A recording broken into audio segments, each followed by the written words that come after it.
Hi guys, welcome to our channel playing with English. This is Bihari Lal. एंड पिछले session में हमने पढ़ा था आर्टिकल, डेफिनेट आर्टिकल दे के बारे में। तो जो पिछले सेशन में हमने पढ़ा था उससे आगे हम बढ़ते हैं। तो हम देखते हैं इसमें कि और दे आर्टिकल का यूज है वो प्रोपोर्शनली कंपैरिजन के अंदर भी होता है। पिछले सेशन में हम कंपैरिजन के कंपैरेटिव डिग्री के अंदर जो दे आर्टिकल का यूज होता है उसके बारे में हम जान रहे थे, समझ रहे थे। तो कंपैरेटिव डिग्री के अंदर एक प्रोपोर्शनली कंपैरिजन भी आता है। प्रोपोर्शनली कंपैरिजन मतलब आनुपातिक रूप से तुलना करना, अनुपातिक तुलना करना कि जितना इस चीज़ में कमी होगी उतना ही उधर कमी होगी, या जितना इधर कमी होगी उतना ही उधर बढ़ेगा। ऐसे जो सेंटेंसेज होते हैं उनके बारे में आइए देखते हैं। ऐसा ही एक सेंटेंस जैसे द मोर एरर डिटेक्टिंग, मान लीजिए आपके एग्जाम में ये क्वेश्चन आया हुआ है, हालांकि आया नहीं है लेकिन we suppose the more he earns more he spends. तो हम इसमें हमें एरर डिटेक्ट करना है the more he earns more he spends, कि जितना ज़्यादा वो कमाता है, जितना ज़्यादा वो कमाता है उतना ही ज़्यादा वो खर्च करता है। तो यहाँ पे और एरर कहाँ पे हो सकती है? तो देखिए इसमें क्या होता है कि प्रोपोर्शनली कंपैरिजन हो रहा है कि द मोर ही अर्न्स, जितना वो कमा रहा है उतना ही वो खर्च कर रहा है। इसलिए इसमें आनुपातिक रूप से तुलना हो रही है कि भाई जितना वो कमा रहा है उतना ही वो खर्च कर रहा है। तो ऐसे में क्या होता है कि यहाँ पे पैरेललिज्म का रूल फॉलो होता है। पैरेललिज्म का रूल फॉलो होता है, यानी कि यदि इस यहाँ पे मोर से पहले द है तो यहाँ पे भी मोर से पहले क्या आएगा? द आएगा। तो ये होता है प्रोपोर्शनली कंपैरिजन। जैसे और सेंटेंसेस, इसके एक और सेंटेंस देखते हैं कि the more you avoid scoundrels the more you will be happy. The more you avoid scoundrels, जितना ज़्यादा आप बदमाश लोगों को या दुष्ट लोगों से जितना आप दूर रहेंगे, बचे रहेंगे, उतना ही ज़्यादा आप अपनी लाइफ में क्या रहेंगे? You will be happy. उतना ही ज़्यादा आप क्या रहेंगे? खुश रहेंगे। तो यहाँ भी तुलना हो रही है कि the more you avoid scoundrels, जितना ज़्यादा आप स्काउंड्रल्स से, दुष्टों से या बदमाश लोगों से आप बचे रहोगे, जितना, यहाँ पे इसका भी हिंदी अर्थ करें तो यहाँ पे इसका होता है जितना, और यहाँ पे होगा उतना ही या उतना। तो जितना और उतना, आई मीन टू से यहाँ पे क्या है? प्रोपोर्शनली कंपैरिजन हो रहा है कि इधर जितना, बीच में ये प्रोपोर्शन का चिन्ह, और उधर उतना। तो इसका मतलब है कि इसमें प्रोपोर्शनली आनुपातिक रूप से तुलना की जा रही है।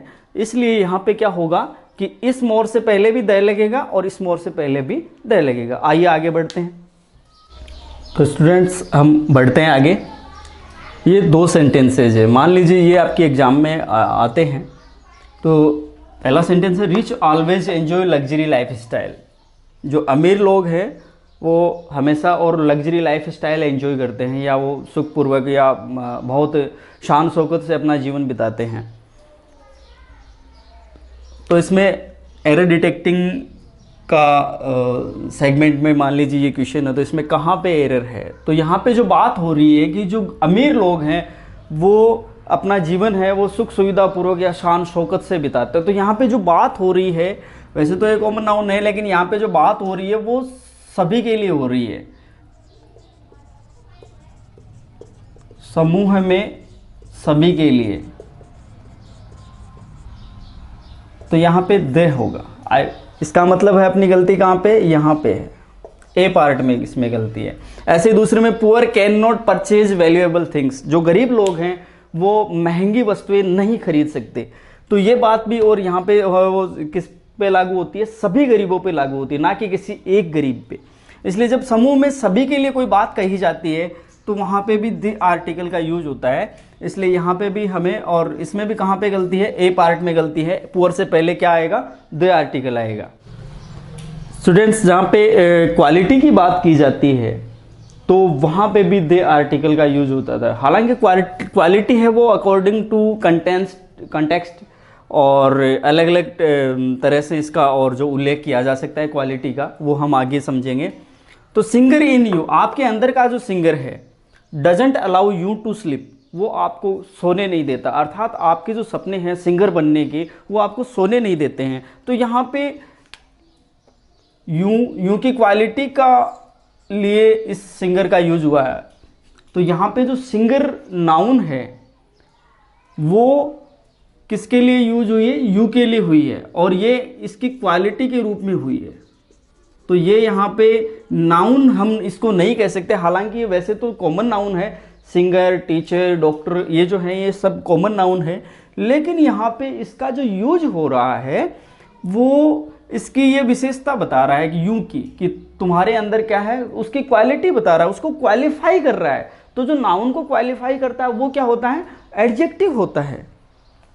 और मैंने बताया था कि जहाँ पे एडजेक्टिव हो और एडजेक्टिव के बाद में क्या हो? नाउन हो। हालांकि यहाँ बीच में प्रीपोजिशन है, लेकिन फिर भी, और ये यहाँ पे एडजेक्टिव है, और एडजेक्टिव यहाँ इससे पहले क्या लगेगा? दे लगेगा, क्योंकि जब कभी भी कॉमन नाउन को एज ए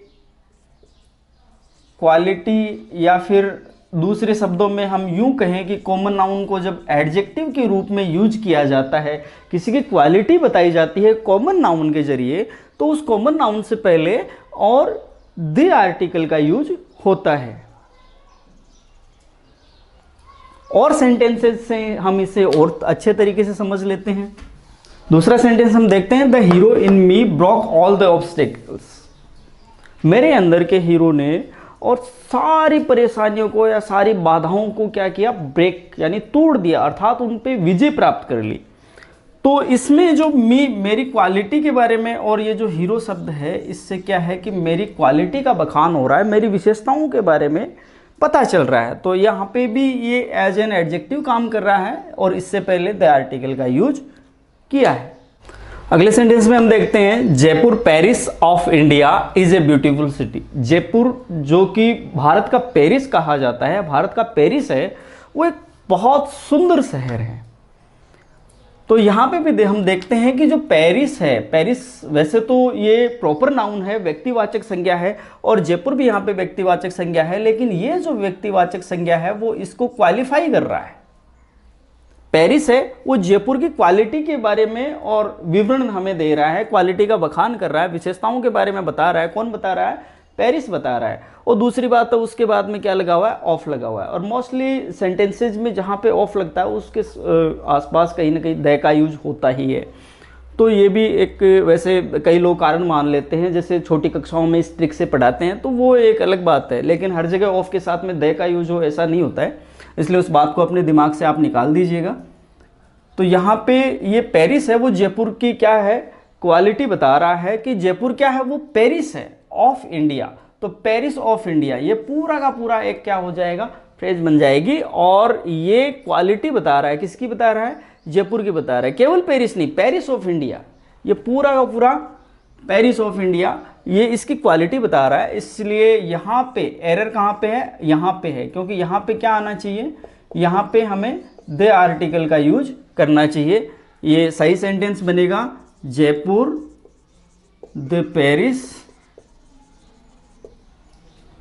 ऑफ इंडिया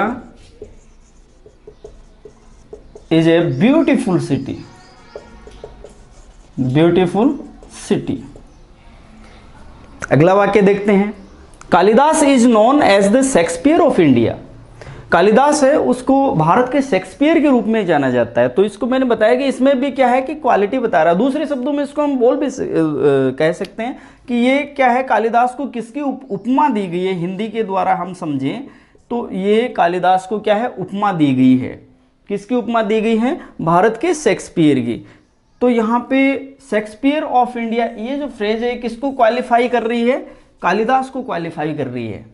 ठीक, शेक्सपियर है वो भी प्रॉपर नाउन है और कालिदास भी प्रॉपर नाउन है, लेकिन यहाँ पे शेक्सपियर है वो कालिदास को क्वालिफाई कर रहा है, कालिदास की विशेषता बता रहा है, उसको थोड़ा सा मतलब कि पर्टिकुलराइज कर रहा है। दूसरे शब्दों में हम कहें तो Kalidas is known as the Shakespeare of India. इसलिए यहाँ पे क्या है कि ये प्रॉपर नाउन ना हो करके एज एन एडजेक्टिव काम कर रहा है, और क्वालिटी होने के कारण यहाँ पे, दूसरे शब्दों में हम कहें उपमा होने के कारण, और यहाँ पे द आर्टिकल का यूज हुआ है। तो आइए अभी जो हमने पढ़ा उसको हम एक ट्रिक के द्वारा थोड़ा सा और देख लेते हैं, ताकि ये जो है मतलब हमारे दिमाग से और हम भूले नहीं इस चीज़ को, हमारे दिमाग से स्लिप ना हो। जैसे समूह में सभी के लिए उपमा दी जाती है, समूह में सभी के लिए उपमा दी जाती है, तो समूह में सभी के लिए, तो अभी मैंने बताया था ना समूह में सभी के लिए, जब सभी की बात हो रही है, this is the rich the poor, ये अभी हमने डिस्कशन किया था ना, तो वो उसके लिए है, तो उसके साथ भी। और इसके अलावा उपमा जिसके अंदर क्वालिटीज आती हैं और दी जाती है, यहाँ पे जाती है का कुछ ही नहीं है, ये तो मैंने ऐसे ही लगा दिया ताकि आप अच्छे से इसको याद कर सके, आपके दिमाग में सेट रह सके।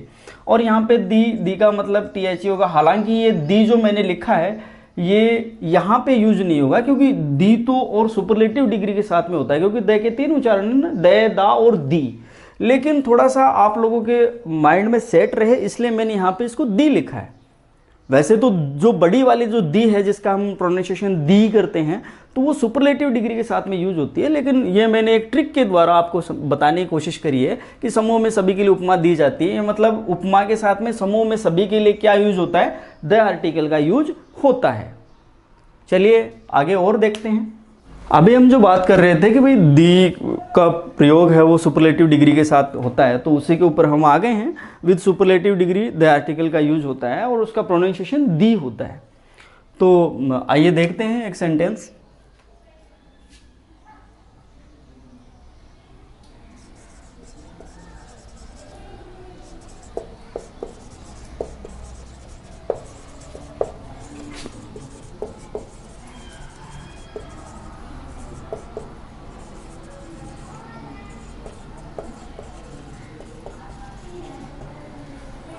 मान लीजिए ये सेंटेंस है, Rohan is the tallest and smartest boy of our class. इसका मैं 4 पार्ट बना देता हूं, फिर आप इसमें से एरर डिटेक्ट कर लेते हैं कि कहां पे एरर है। 3 और चौथा है नो एरर, NE। ये हम डी कर देते हैं, ये A, ये B और ये C पार्ट। तो इसमें कौन से पार्ट में एरर है? देखिए इस प्रकार के क्वेश्चन शायद 2015 या 16 CGL एग्जाम में आ चुका है। हालांकि वो सेम टू सेम ये सेंटेंस तो नहीं होगा, लेकिन कोई और सेंटेंस होगा, लेकिन उसमें भी इसी हिसाब से पूछा था, सेम टू सेम ऐसे ही पूछा था उसमें।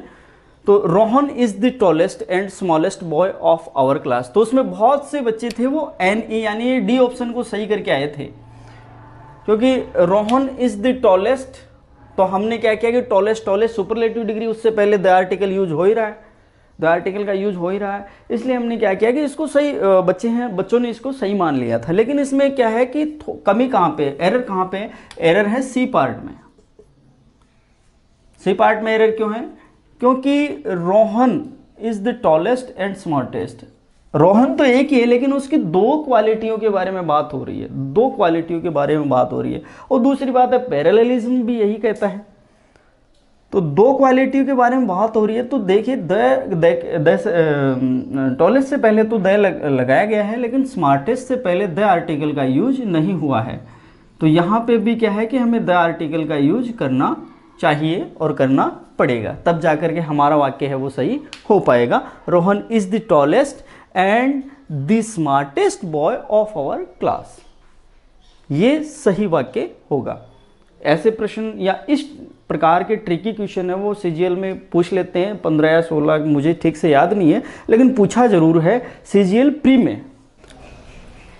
ये वाक्य हम देखते हैं, she told that her husband in jail so she lived alone. उसने बताया कि उसका पति है वो कहाँ पे था, जेल में था, और इसलिए वो अकेली रहती थी।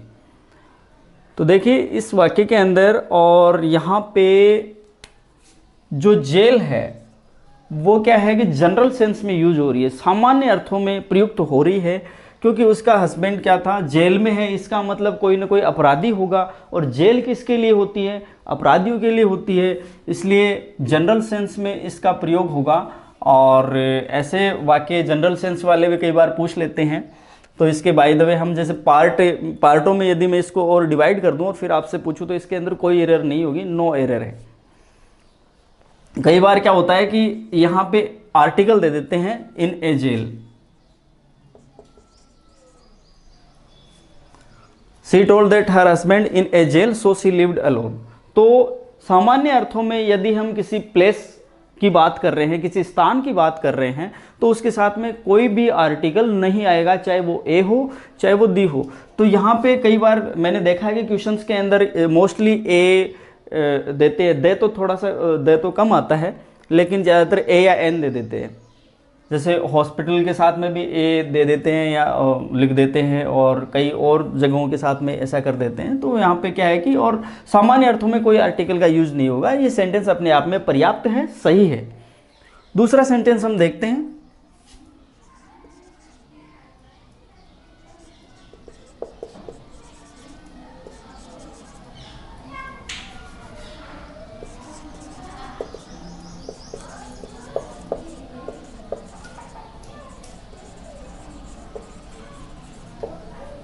इसको मैंने मान लो और पार्टों में बांट दिया, ये ए बी सी और डी है, एन ई, नो एरर, ये आपका डी हो गया।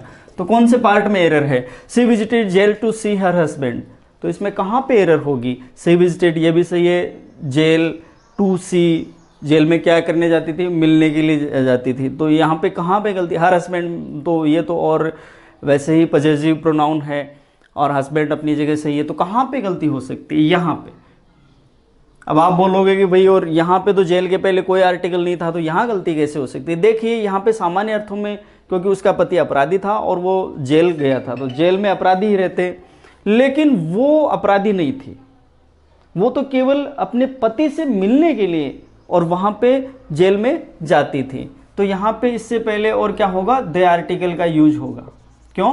क्योंकि यहाँ पे वो विशिष्ट कारण से जा रही है, पर्टिकुलराइज हो गई, यहाँ पे विशिष्ट कारण से जा रही है। क्यों जा रही है? क्योंकि वो अपराधी नहीं है, वो तो केवल अपने पति से मिलने के लिए जा रही है। जब किसी स्थान विशेष के बारे में सामान्य अर्थों के अलावा किसी और अर्थ में प्रयोग किया जाए, तो वहाँ उसके साथ में द आर्टिकल का यूज होता है। With ordinals, ordinals means first, second, third, fourth, इनके साथ में भी क्या होता है कि द आर्टिकल का यूज किया जाता है। जैसे इस सेंटेंस को मैं और 3 पार्टों में बांट दिया है, लास्ट में एन ई है, तो इसमें कौन से पार्ट में एरर है? एरर सबसे पहले यहीं पे ही है, क्योंकि जहाँ पे फर्स्ट, सेकंड, थर्ड ये जहाँ पे होते हैं, इनके साथ में द आर्टिकल का यूज होता है। लेकिन जब हम एग्ज़ाम देते हैं, एग्ज़ाम के टाइम पे कुछ तो हमारे पास समय की कमी रहती है, और फिर थोड़ा सा माइंड सेटअप ऐसा होता है कि हम ये छोटी छोटी जो गलतियाँ हैं, ये कई बार क्या होती है कि और हमारी नज़रों से फिसल जाती हैं। हटना तो नहीं कह सकता, लेकिन फिसल जाती हैं, हम उनको नज़रअंदाज कर जाते हैं ना चाहते हुए भी। तो यहाँ पे और फर्स्ट, सेकंड, थर्ड इनके साथ में क्या होता है कि द आर्टिकल का यूज किया जाता है। लिटिल और फ्यू, इसके कंसेप्ट भी और आर्टिकल बेस्ड क्वेश्चन आते हैं। लिटिल फ्यू ये क्या होता है कि निगेटिव सेंस में, नकारात्मक अर्थों में इसका प्रयोग होता है। जैसे जिससे किसी का कार्य नहीं हो पाए, ऐसी मात्रा, और फ्यू ये काउंटेबल नाउन के साथ में होते हैं।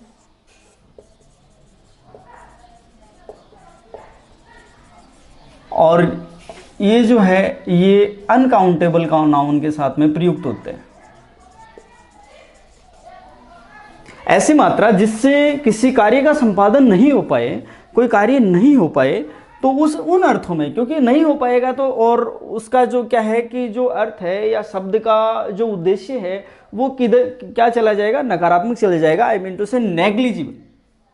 तो नकारात्मक अर्थों में लिटिल और फ्यू का प्रयोग करेंगे। यदि कोई वस्तु गिनी जा सकने वाली है तो फ्यू का प्रयोग करेंगे, और बाकी यदि किसी की क्वांटिटी है तो हम लिटिल का प्रयोग करेंगे। जैसे आई हैव लिटिल मनी,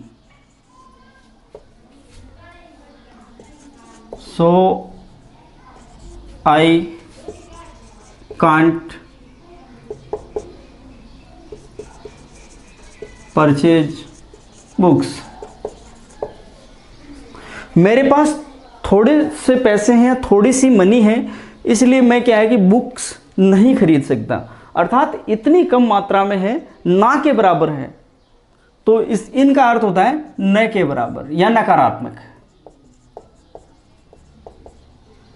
न के बराबर। एक और सेंटेंस से हम और समझ लेते हैं। अभी मैं बात कर रहा हूं केवल इस लिटिल की। दे live in a small flat because they have a little money. अब इसमें हम एरर डिटेक्ट करते हैं या सेंटेंस इंप्रूवमेंट कर लेते हैं। सेंटेंस इम्प्रूवमेंट खैर मैं बाद में करवाऊँगा। They live in a small flat because they have a little money.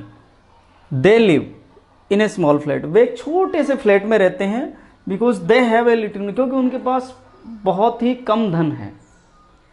क्योंकि यदि उनके पास थोड़ा सा भी धन होता तो वो उस छोटे से फ्लैट से निकल करके और कहीं थोड़ा अच्छा फ्लैट तो लेते। इसका मतलब उनके पास बहुत ही कम धन है, यानी ना के बराबर। इसलिए जो हमारी एरर है वो कहाँ पे है, यहाँ पे है, ये ए नहीं आएगा, ए लिटिल नहीं होगा, केवल लिटिल होगा, केवल लिटिल होगा। The plants requires a little water, plants पौधों को और थोड़े पानी की आवश्यकता होती है।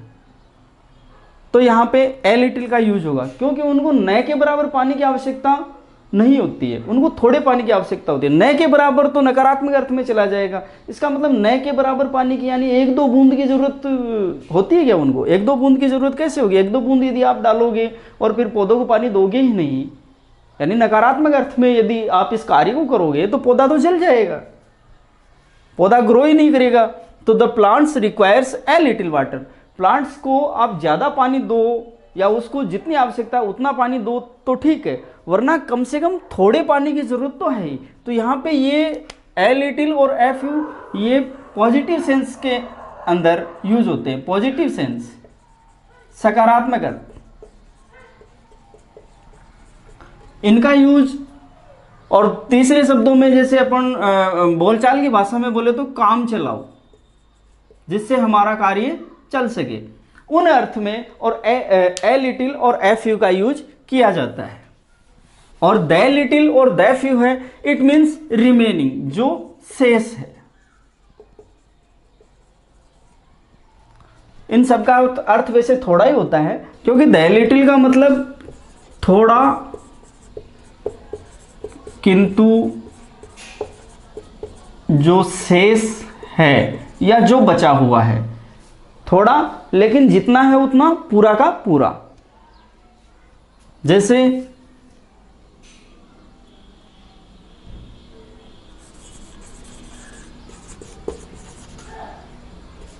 Ram spent the little money he had, Ram ने वो थोड़ी सी मनी या वो थोड़ा सा धन या वो थोड़े से रुपए भी खर्च कर दिए जो उसके पास थे। तो जो उसके पास थे अर्थात जो उसके पास शेष थे वो थोड़े से रुपए उसने खर्च कर दिए, अर्थात अब उसके पास बिल्कुल भी नहीं है। तो द लिटिल का यूज है, द लिटिल के यूज में अधिकांश वाक्यों में, द लिटिल या द फ्यू के अधिकांशतर वाक्यों के अंदर क्या होगा कि लास्ट में हैज, हैव या हैड जरूर होंगे।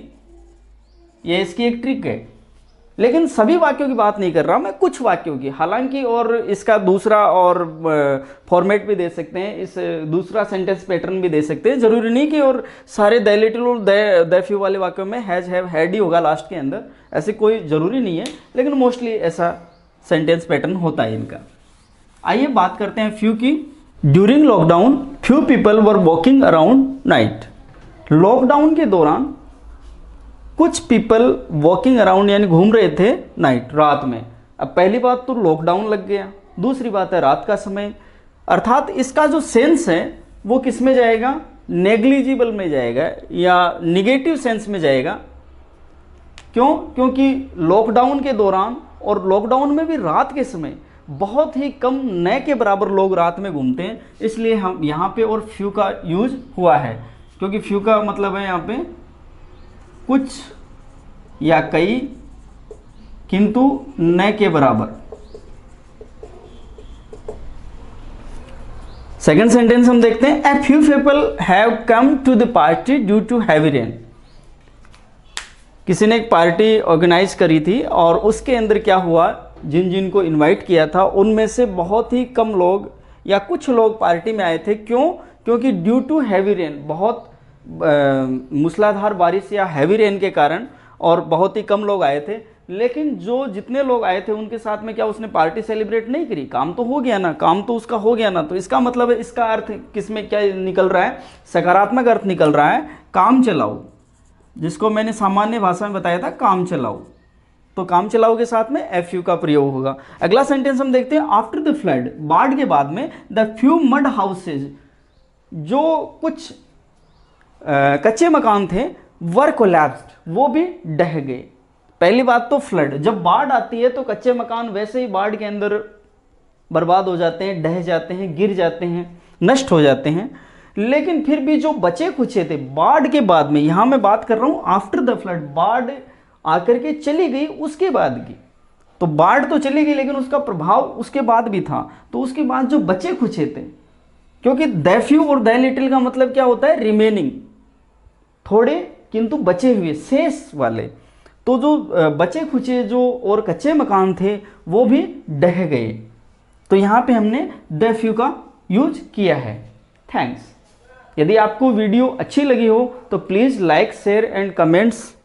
और यदि ग्रामर या फिर इंग्लिश, कम्पिटिटिव इंग्लिश का कोई भी ऐसा टॉपिक है जो आपको लग रहा है कि मुझे याद करने में या मुझे समझने में परेशानी हो रही है, तो आप कमेंट में ज़रूर लिखिए, और जितनी हमसे कोशिश होगी हम आपको उस हिसाब से और इस पर वीडियो डालेंगे, और पर्सनली भी आपसे कॉन्टैक्ट करके उस चीज़ को सॉल्व करने की कोशिश करेंगे। Thank you.